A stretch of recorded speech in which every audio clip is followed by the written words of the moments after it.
नमस्कार. शिल्पा मकरंद गोखले या यूट्यूब चॅनलवर सर्वांचं स्वागत आहे. श्रोते हो, आज मी तुम्हाला देवांचा जो हरिहर हा अद्भुत अवतार आहे त्याची कथा सांगणार आहे. पुराण कथा आहे. श्री विष्णू आणि भगवान शंकर यांच्या अलौकिक प्रकटीकरणातनं अवतीर्ण झालेला हा हरिहर अवतार आहे. त्याची ही कथा. असं झालं की गुह नावाचा दैत्य त्यांनी ब्रह्मदेवाची खूप तपश्चर्या केली.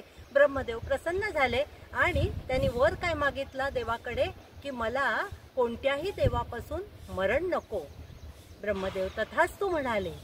आणि मग कालांतराने हा गुह दैत्य उन्मत्त झाला आणि त्यांनी देवांनाच त्रास द्यायला सुरुवात केली. तेव्हा त्रस्त झालेले सगळे देव ब्रह्मदेवाकडे गेले.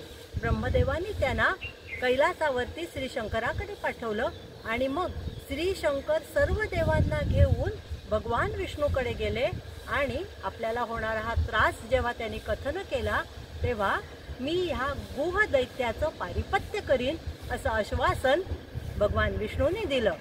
आनंदित झालेले सर्व देव श्री विष्णूचा जय जयकार करीत स्वस्थानी परतले आणि मग आनंदलेल्या श्री शंकरांनी त्यानंतर भगवान विष्णूंना आलिंगनच दिलं आणि त्या क्षणी असा अद्भुत चमत्कार घडला की श्री विष्णूंनी श्री शंकरांना आपल्यातच सामावून घेतलं आणि त्या हरिहर ह्या प्रकटीकरणातनं त्यांनी गुह दैत्याचं पारिपत्य केलं. तर तेव्हा गुह दैत्याने विनंती केली की आपण ह्या आपल्या अद्भुत जो अलौकिक आविष्कार आहे एकत्रीकरण झालेलं आहे या अवतारातच आपण असावं अशी विनंती गुह दैत्याने केल्यावरून हा हरिहर हा अवतार प्रकटलेला आहे.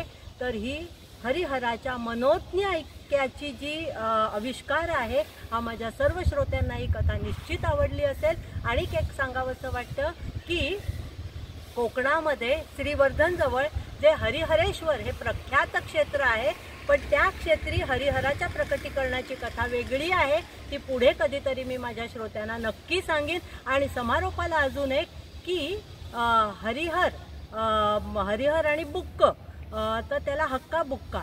तर ह्या महापराक्रमी हरिहरांनी आणि बुक्क ह्या दोघांनी मिळून जी विजयनगर साम्राज्याची मुहूर्तमेढ रोवलेली आहे तर नावात साधर्म्य आहे आणि महापराक्रमी आहे म्हणून त्या हरिहर त्याचाही इथे उल्लेख करते पराक्रमी राजाचा.